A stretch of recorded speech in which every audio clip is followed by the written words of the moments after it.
Hello and welcome on 360 Sport on Trust TV. Well, it's a Champions League night.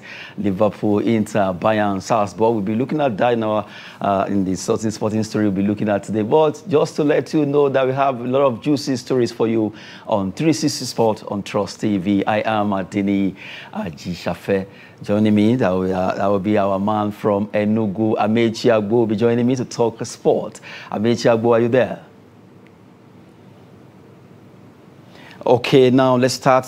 We'll be later. Amicha will be joining us. Let's start with the NNL story now. NNL Northern Conference Group A1 result. A match was played between FC Champions. They play against the El Kanemi Warriors, and it was a good one for El Kanemi to win an away game there. A good one for El Kanemi. They won by a penalty, and LWC Champions plays in Abuja. They lost that game. That was the outstanding game remaining in the match day 4 of the Nigerian National League result. Northern Conference Group A1. Other teams have played their match over the weekend. FWSC champion played their game, but they lost in that game. El Kanemi Warriors, coming from Maiduguri, they were able to scoop that winning against El Kanemi Warriors. Good one there against FWC champion, I beg your pardon. And now we go straight to weightlifting, where two Nigerians ladies, well, they really did well for Nigeria in weightlifting. They were able to win gold over there in Mauritius International Weightlifting Open that took place over there, and now they've qualified for the Commonwealth Games. Talking about the Nigerian ladies, Ismaila, the lady, the other one that actually won in 67 kilogram gold category, and also not forgetting Taiwo Mary, who also won in the 87 kilogram category, winning gold, two of them. And they won Nigeria the best tall team in the competition, and also the female lifter, best female lifter, also in the championship. The good thing is that when they saw, they conquered for Nigeria. Now they've qualified for the Commonwealth Games, and they are celebrating. Hopefully they'll be able to do well there in Birmingham, where the competition will be coming up in July. Good one for Nigerian weightlifters, who right now celebrating the fact that they were able to win at the International Weightlifting Championship Open in Mauritius, here in Africa. Still talking sport now. Amechi Agbo, are you there? Denny, good morning. Good morning. Talked about the NNL match between FWC Champions and El Kanemi Warriors. El Kanemi Warriors came, they were able to win here in Abuja against FWC Champions. Wow, so sad, so sad. A scoreline for FWC Champions. I think in the last couple of 3 matches, they have lost to drew one. They drew against yesterday, I think. I can't remember exactly the result. But also lost previously to City FC. And then just this week, they lost at home again. It is not a good beginning for them at all. And I think they need to actually find a way to solve this situation. Otherwise, the points lost cannot be regained, and they could find themselves battling for relegation even before the league goes halfway. Into you, Amechi Agbo, there in Enugu. You look at that match, a lot of people were expecting FWC champions to win, but it wasn't to be El Kanemi getting that particular winning. I hope FWC champion will not be disturbed with this particular loss. Well, if you look at El Kanemi, they are former MPFL contenders, and FWC is a new team, a privately owned club. They have been doing well. They played in NLO, I think, 2 seasons ago. And this season, they were able to get a slot in the NNL. I think it's a learning curve for them. Their target for me in the league should be to maintain their status and see how they build on that in the coming seasons. But currently, I think they need to perhaps look at the kind of players they have. The players you carry from NNL to NNL cannot be the same. And then the players you carry from NNL to MPFL cannot be the same. Experience is key. Quality is key. And then you look at how well taken care of are the players. Are they being paid? If they are paid, how much are they being paid? How motivated are they? How is their training schedule? How sound is the coach and the technical crew? So it's a lot of factors. If you compare FWC to Ed Kanemi is a traditional team in Nigeria as far as Nigerian league is concerned. They have consistently been in the MPFL, but they find themselves in the lower cadre of recent. So losing against Academy is not too bad per se because Academy is a strong team. And then FWC being newcomers per se with relatively inexperienced players in the league, I think is a learning curve. But how long are they going to remain like this? It will not be good for them. Shift attention away from football. Let's talk about weightlifting, where Nigerian ladies, they did us proud over there in Mauritius, winning gold medal in two categories, 64-kilogram category and also 87-kilogram category, both in body and snatch. You just have to talk about this particular story. I know you love weightlifting a lot. Of course, weightlifting is a sport I've grown to love, and maybe I'll try to make a career on it anyway. Congratulations to Islamiyat and Mary for doing Nigeria proud. If you recall, the new board of Nigeria Weightlifting Federation came in after September election last year, and less than 2 months after their inauguration, the International Weightlifting Championship came, which was held in the first week of early week of December. Nigeria went there, won 9 medals, 4 gold, and then also 4 of our athletes qualified for the Commonwealth Games direct competition. And then this Mauritius Open came up in February 24 to 28. Unfortunately, we are supposed to go there with more athletes, but due to paucity of funds and a lot of things, the federation could not afford sending more athletes to the competition. So they could only afford the 2 athletes. And to the glory of the nation, they made Nigeria proud, winning 2 gold and also qualifying for the Commonwealth Games.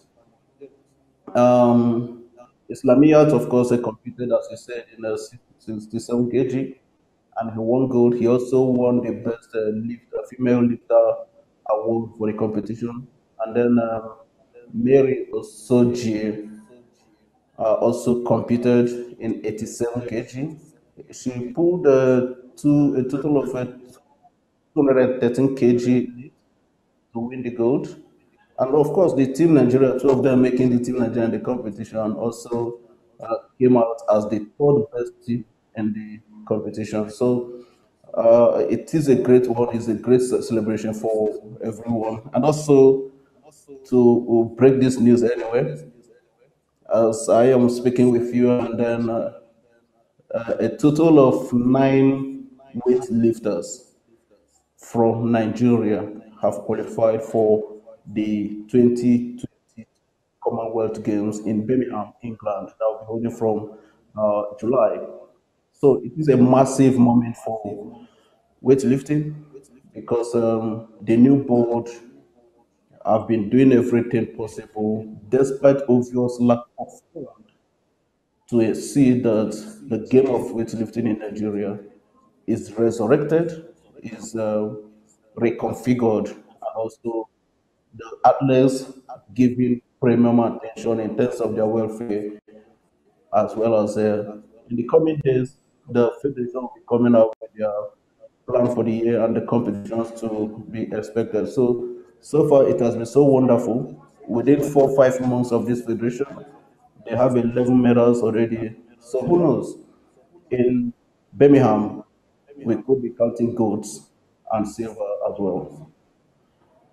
Yeah, Mechi, it means you said 9 weightlifters have so far qualified for the Commonwealth Games from Nigeria. Yes, yes. More Yeah, competitions where maybe we can have more weightlifters that will still qualify. Well, the Mauritius Open is the final qualifying competition for Africa. So we We have four that qualified from the International Weightlifting Championship held in Uzbekistan December last year. And then we have these two that have qualified.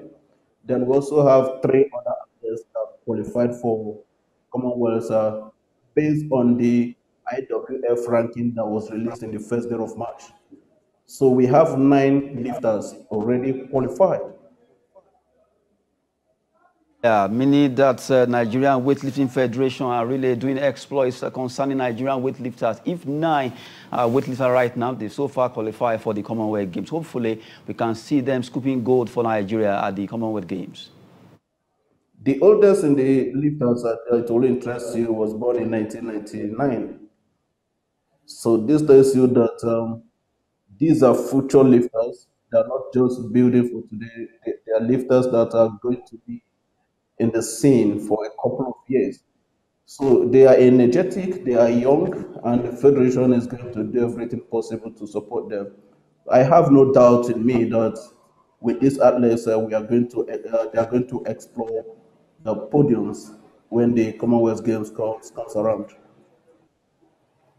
Talking weightlifting, where Nigerian weightlifters, two of them, Islamiyat and Osuji Taiwo Mary, they were able to win gold for Nigeria in Mauritius International Weightlifting Championship. Now, still talking with Mechi Agbo, let's talk about FITPRO story. FITPRO, that is the players union, now coming together to agree that they are talking with FIFA concerning all the foreign players in Ukraine and Russia for them to be allowed to be signed by other clubs across Europe. Are you there, Amechi? And now, still talking about the FITPRO negotiating with FIFA over a special transfer window. They are trying to see how they can absorb all these players away from Ukraine and also Russia for them to have clubs. The likes of Victor Moses play for Spartak Moscow and a lot of other players who are foreigners. They are not from Russia, neither from Ukraine. But now that the leagues are down there, what do? They need to get playing football. So they are negotiating with FIFA about how they can absorb all these players. What would you say about this? Well, I think it's a good initiation. I am troubled because that war need not have started. There is no justification for war. And one thing about war is that the victims are not potentially most times the targets. So the victims of war are very massive. Now we are talking about football. What has football got to do with war? But this is the reality. Over the, I think last week, I think it was reported that two Ukrainian footballers had been killed in that war after they decided to join the military to defend their country. And now we are talking about foreign footballers who are playing in Russia or Ukraine on how to evacuate them and let them terminate their contracts and see if they can link up with another club away from the war zones. It's a commendable one, and I understood that the transfer window, special transfer window being proposed, and I think FIFA has approved, will commence from the 10th of this month till 30th of June, which means that any player, any coach that wishes to terminate his contract with any Russia or Ukrainian club is at liberty to do so. And once that is effected, the person is considered a free agent and can join any other club in Europe or any other place as far as football is concerned. So it's a good one. We have to take every necessary measure to ensure that we do not also save life in this trying moment, but also preserve the sanctity of this beautiful game all of us have come to love.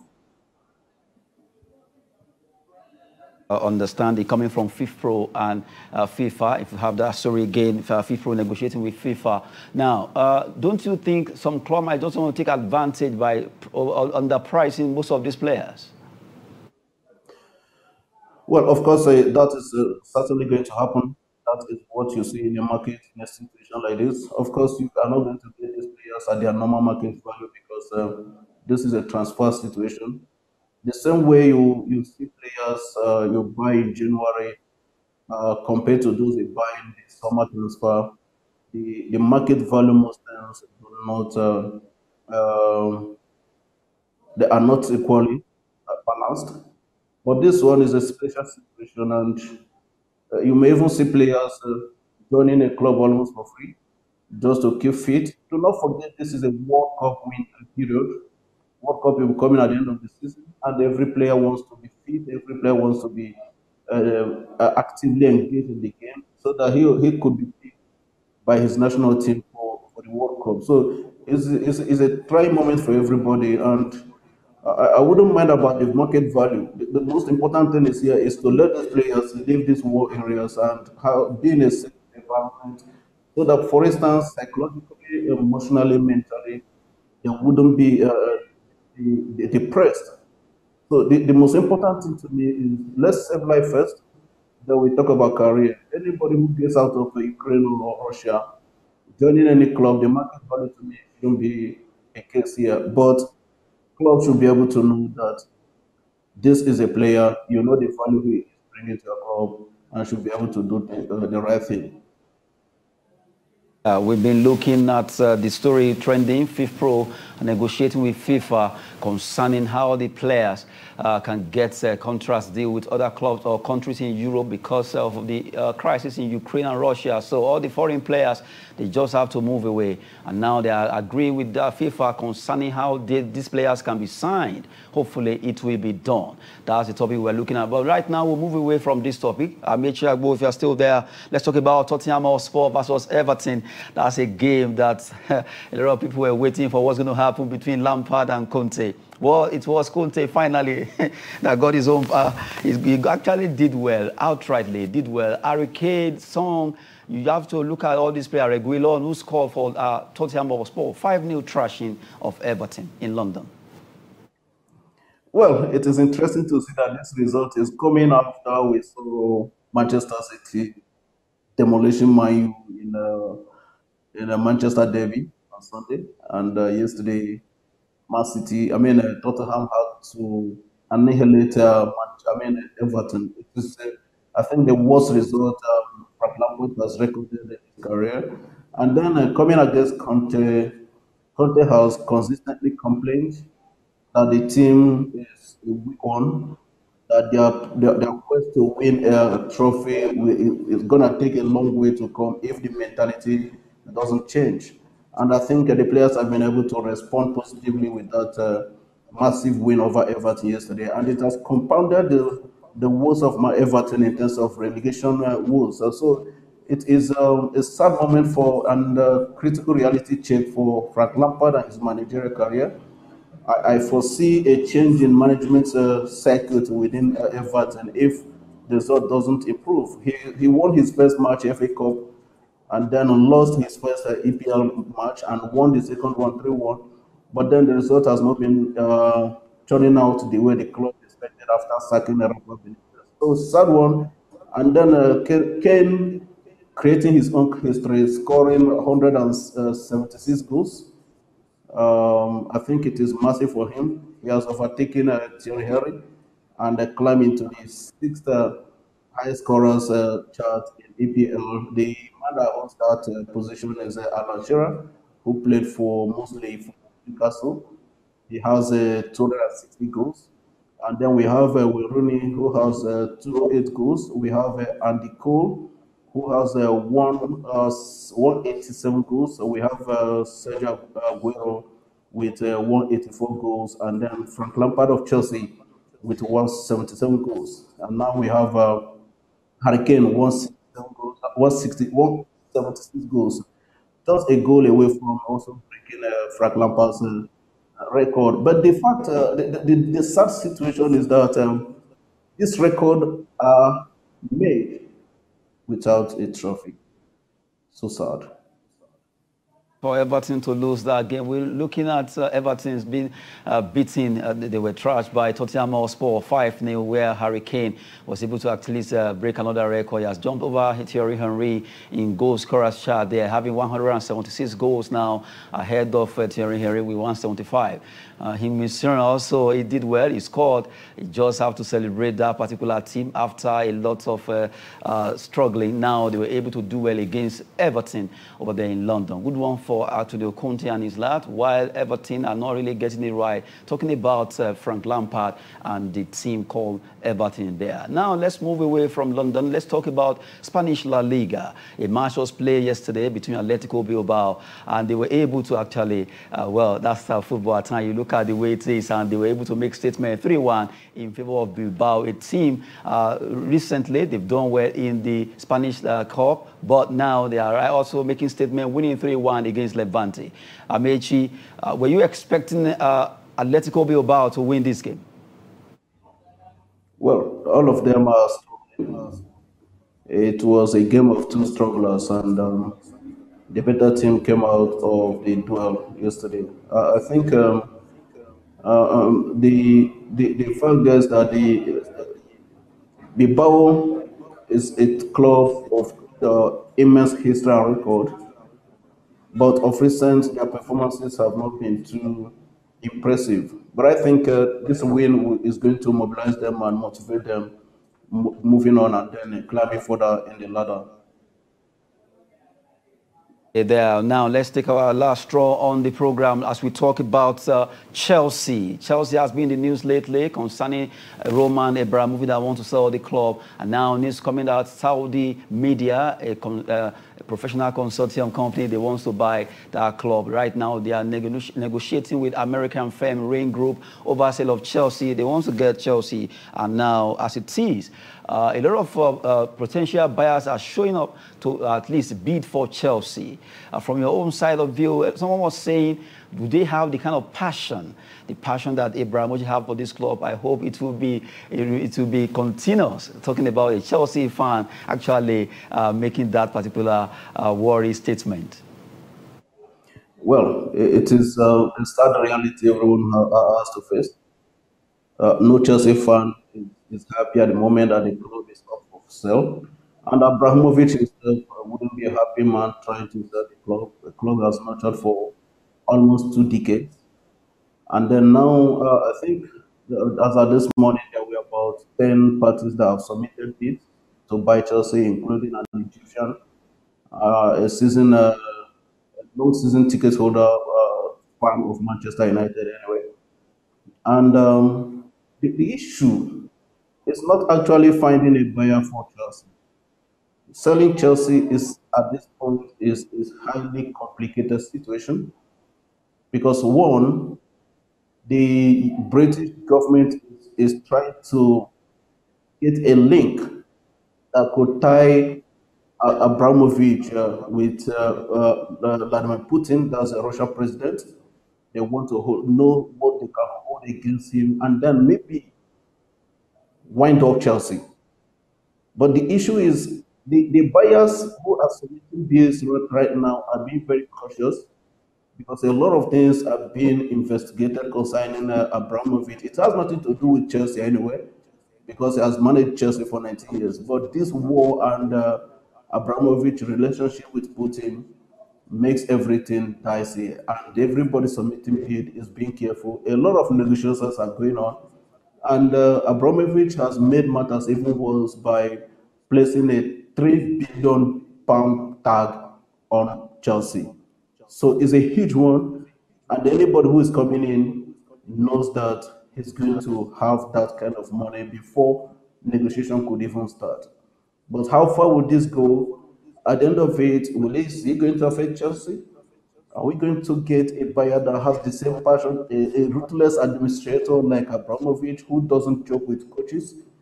We also have he sacked this man that won the Amechi Agbo, I want to appreciate your time. Our time is fast spent. Really, you really done well, and I know these stories. If I would let you be, you won't let us go. Just have to appreciate you once again. Thank you very much from Enugu there, Amechi. It's always a pleasure. Thank you so much. We've been talking a lot of sporting stories. Amechi Agbo talking to us from Enugu. Well, a lot of stories there, but we just have to celebrate Nigerian ladies because today is International Women's Day, who did well for Nigeria, winning gold over there in Mauritius for Nigeria in the international weightlifting competition that took place there. Good one. Congratulations to those ladies for doing so well for Nigeria. That's it on 360 Sport. I am Adeni Ajishafe. Thanks for watching.